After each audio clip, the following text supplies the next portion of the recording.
This video is our third workshop in Japan, so this is what we made.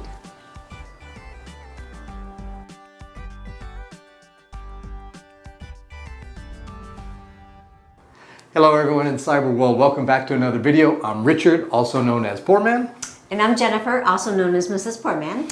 And today, as we mentioned earlier, this is from our third workshop from our visit to Japan. What we did was we made some tapestries, as we showed you earlier. Okay, these tapestries were used with a technique, I believe that's referred to as batik dyeing. I could be wrong.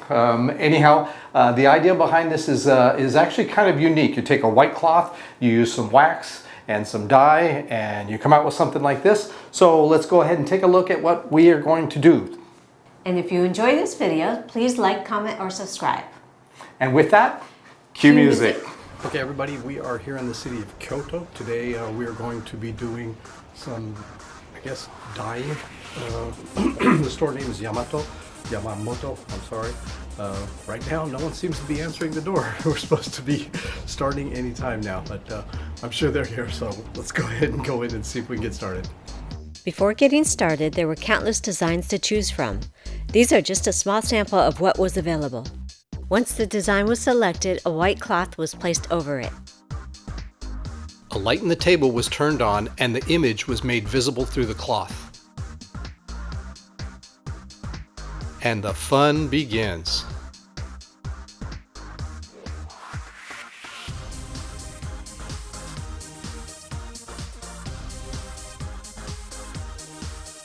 The concept of this project is simple.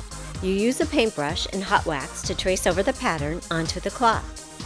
It looked like it was going to be a simple matter of tracing lines, but it turns out that the hot wax had its own idea of how it wanted to work on the cloth. You need to apply enough wax so that it soaks through to the back of the cloth, but if you use too much wax, it just spreads out like a shapeless blob. One coat of wax will work, but the dye may still affect the cloth, so in order to ensure the image is bright white, a second coat of wax is applied. The cloth was flipped over and wax was used to touch up areas.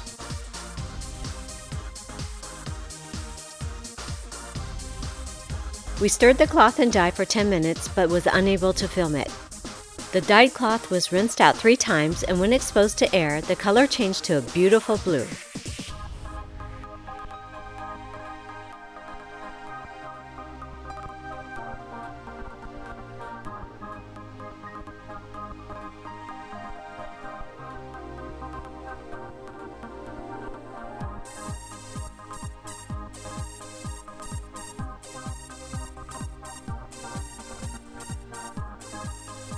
The final steps involved washing the cloth in hot water to melt away the wax from the cloth.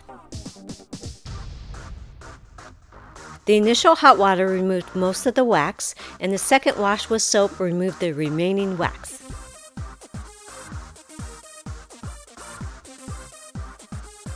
After rinsing the cloth one more time, we ironed the cloth until dry, and here's what we ended up with.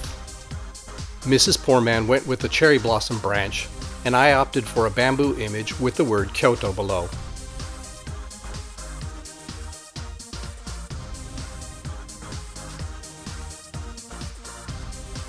We hope you enjoyed this video, and next week we're going to step away from our Japanese projects and dig right into our kitchen cabinet makeover. So until then, bye-bye.